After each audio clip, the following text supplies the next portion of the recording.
창세기 47장. 요셉은 바로에게 가서 내 아버지와 형제들이 양과 소와 모든 재산을 가지고 가나안 땅에서 와서 지금 고센에 있습니다 하고 보고하였다. 그리고서 그는 자기 형제들 중 5명을 택하여 바로에게 데리고 가서 보였다. 그러자 바로가 요셉의 형들에게 그대들의 직업은 무엇인가 하고 물었다. 그래서 그들은 바로에게 우리는 우리 조상들과 마찬가지로 목자들입니다 하고 대답하며 다시 이렇게 말하였다. 가나안 땅에는 기근이 심하여 우리 짐승을 기를 목초지가 없으므로 우리가 이곳에 잠시 살려고 왔습니다. 제발 저희들을 고센 땅에서 살게 해 주십시오. 그때 바로가 요셉에게 말하였다. 내 아버지와 형제들이 너에게 왔으니 이제 너는 그들을 이집트의 제일 좋은 목초지인 고센 땅에 살게 하라. 이집트의 모든 땅을 처분할 권한이 너에게 있지 않느냐? 그리고 그들 가운데 유능한 사람들이 있거든 그들에게 내 짐승을 맡겨 관리하게 하라. 요셉이 자기 아버지 야곱을 모셔다가 바로 앞에 세우자 야곱은 축복하는 말로 그에게 인사하였다. 이때 바로가 야곱에게 연세가 얼마나 되셨습니까? 하고 묻자 야곱은 이렇게 대답하였다. 나그네처럼 살아온 세월이 130년이 되었습니다. 내 조상들의 나그네 생활에 비하면 내 나이가 얼마 되지 않지만 정말 고달픈 세월을 보냈습니다. 그리고서 야곱은 바로에게 축복의 인사를 하고 그 앞에서 나왔다. 요셉은 바로가 명령한 대로 자기 아버지와 형제들을 이집트에 정착시키고 그들에게 이집트의 제일 좋은 땅인 라암셋을 주었으며 또 요셉은 그의 아버지와 형제들과 그들의 모든 가족들에게 식구 수에 따라 양식을 공급하였다. 기근이 더욱 심하여 온 땅에 양식이 없어서 이집트와 가나안 사람들이 굶주림으로 쇠약해 가고 있었다. 요셉이 곡식을 팔아 이집트와 가나안 땅에 있는 돈을 모조리 거두어 바로의 궁전으로 가져왔다. 이집트와 가나안 땅의 돈이 다 없어지자 이집트 사람들이 모두 요셉에게 와서 우리에게 양식을 주십시오. 어떻게 우리가 이대로 죽을 수 있습니까? 우리 돈은 이미 다 떨어졌습니다 하였다. 그때 요셉이 여러분의 짐승을 끌어오십시오. 돈이 떨어졌다면 짐승으로 양식을 바꾸어 주겠습니다 하고 대답하였다. 그래서 그들은 자기들의 짐승을 요셉에게 끌고 왔다. 요셉은 그 해에 그들의 말과 양과 소와 나귀 곧 그들의 모든 짐승을 받고 대신 그들에게 양식을 공급하였다. 그 해가 다 지나가고 새해가 되자 백성들은 요셉에게 와서 다시 이렇게 말하였다. 우리가 총리께 숨기지 않고 말씀드립니다. 이제는 우리 돈이 다 떨어졌고 우리 짐승도 총리께 다 돌아갔으니 우리가 총리께 내놓을 것이 아무것도 없으며 남은 것이라고는 우리의 몸과 토지뿐입니다. 우리가 어째서 토지를 가지고 이대로 죽어야 합니까? 우리와 우리 토지를 사고 양식을 주십시오. 우리가 토지를 왕에게 드리고 우리는 왕의 종이 되겠습니다. 우리에게 종자를 주셔서 우리가 죽지 않고 살게 해 주십시오. 그러면 땅이 황폐하게 되지는 않을 것입니다. 그래서 요셉은 이집트의 모든 토지를 사서 바로에게 바쳤다. 이와 같이 이집트 사람들이 기근에 시달리다 못해 하는 수 없이 토지를 팔게 되었으므로 모든 땅이 다 바로의 소유가 되었다.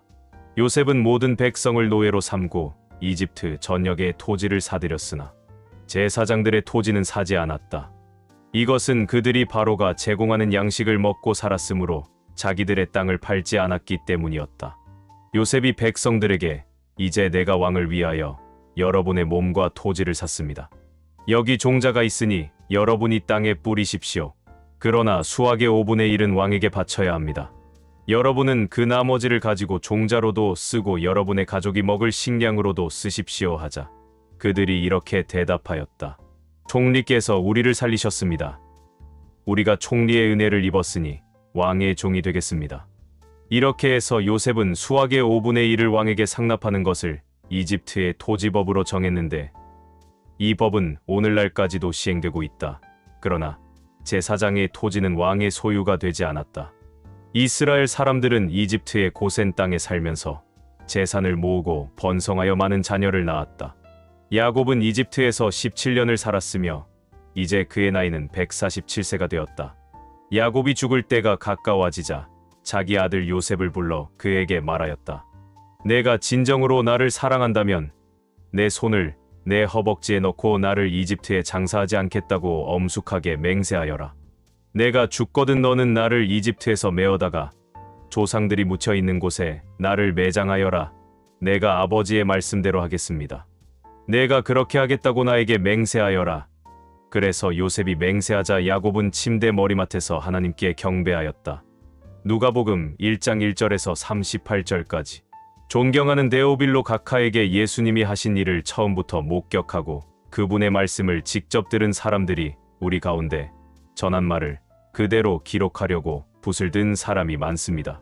나도 이 모든 일을 처음부터 자세히 조사해 보았으므로 데오빌로 각하에게 차례대로 써보내는 것이 좋을 것이라고 생각했습니다.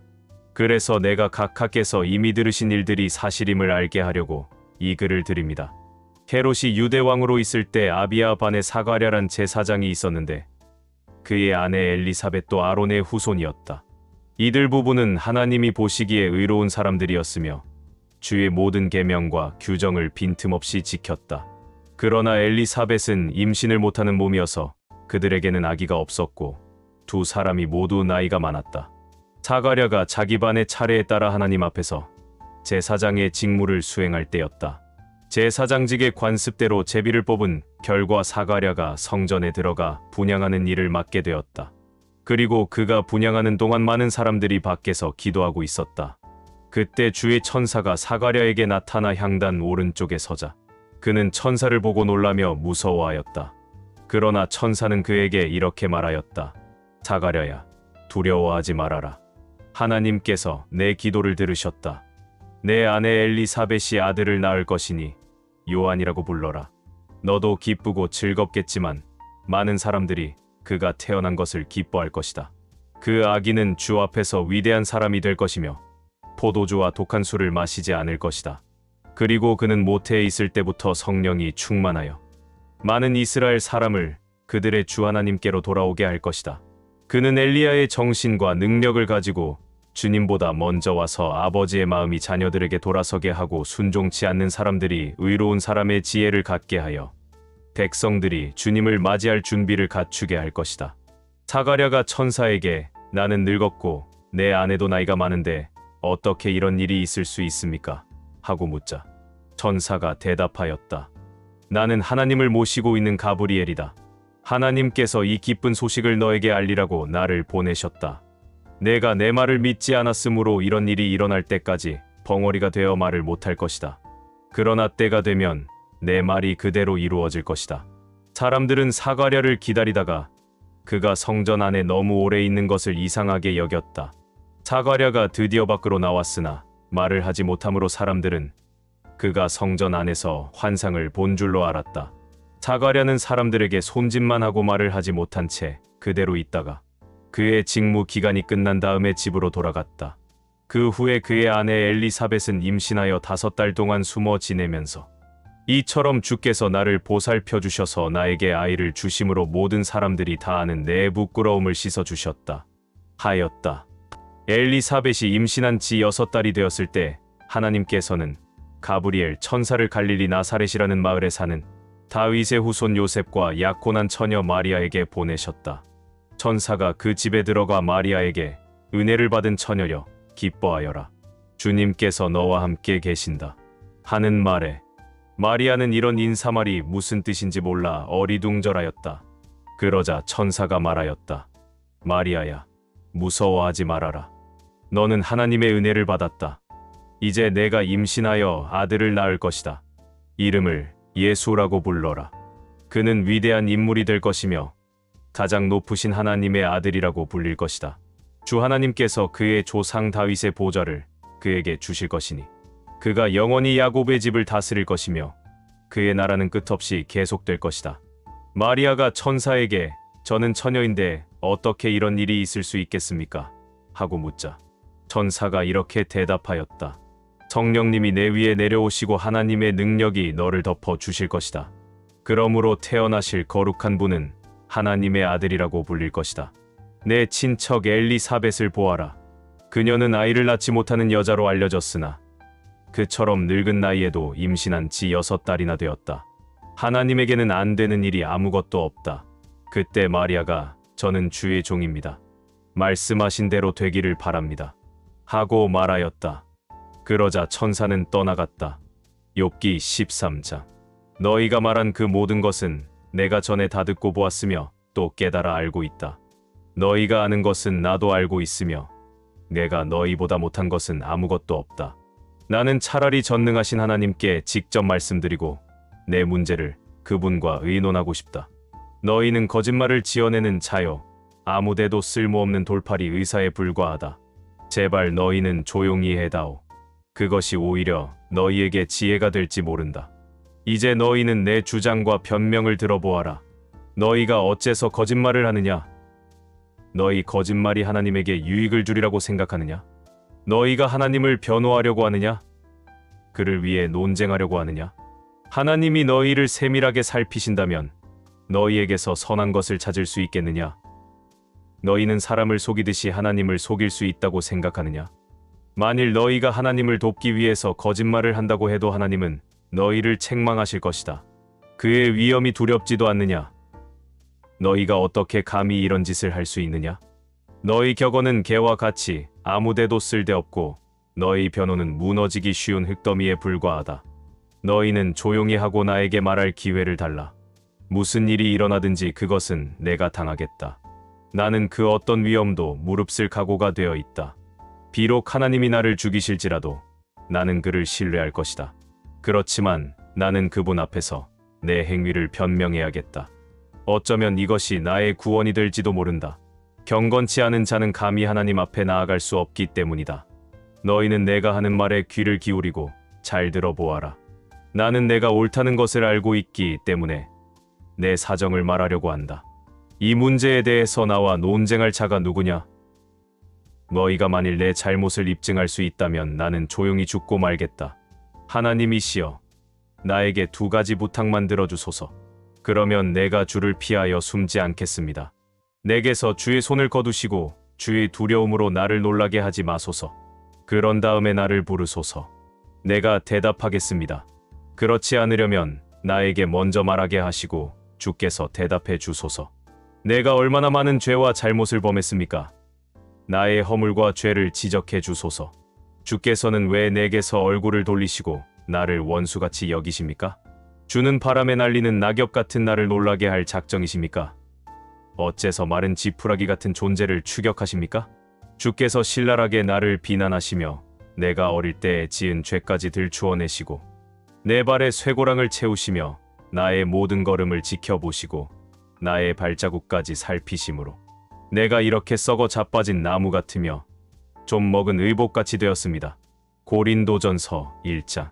하나님의 뜻에 따라 그리스도 예수님의 사도로 부르심을 받은 나 바울과 믿음의 형제 소스데네는 고린도에 있는 하나님의 교회와 그리스도 예수님 안에서 거룩함을 입어 성도가 된 사람들과 우리 주 예수 그리스도를 주님으로 믿고 그 이름을 부르는 각처의 모든 사람들에게 하나님 우리 아버지와 주 예수 그리스도의 은혜와 평안이 함께 하기를 기도합니다. 나는 그리스도 예수님을 통해 여러분에게 은혜를 주신 하나님께 늘 감사하고 있습니다. 이것은 여러분이 그리스도 안에서 말과 지식을 포함하여 모든 일에 풍성한 복을 받았기 때문입니다.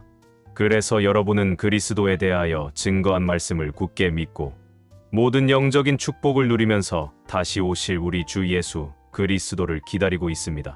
그분은 재림하시는 날에 여러분이 흠없는 자가 되도록 끝까지 지켜주실 것입니다. 여러분을 불러 그의 아들 우리 주 예수 그리스도와 교제하게 하시는 하나님은 신실하신 분이십니다. 형제 여러분, 내가 우리 주 예수 그리스도의 이름으로 권합니다. 부디 서로 갈라지지 말고 의견을 모아 한 마음, 한 뜻으로 굳게 연합하십시오. 나는 글로에의 집에서 온 사람들에게서 여러분 가운데 다툼이 있다는 소식을 들었습니다. 여러분이 저마다 나는 바울파다, 나는 아볼로파다, 나는 베드로파다, 나는 그리스도파다 하고 말한다니 그리스도가 그렇게 나누어졌습니까? 바울이 여러분을 위해 십자가에 못 박혔습니까? 아니면 여러분이 바울의 이름으로 침례를 받았습니까? 나는 여러분 가운데서 그리스보와 가이오 외에는 아무에게도 침례를 주지 않은 것을 하나님께 감사하고 있습니다. 그래서 여러분은 아무도 내 이름으로 침례를 받았다고 말할 수가 없습니다.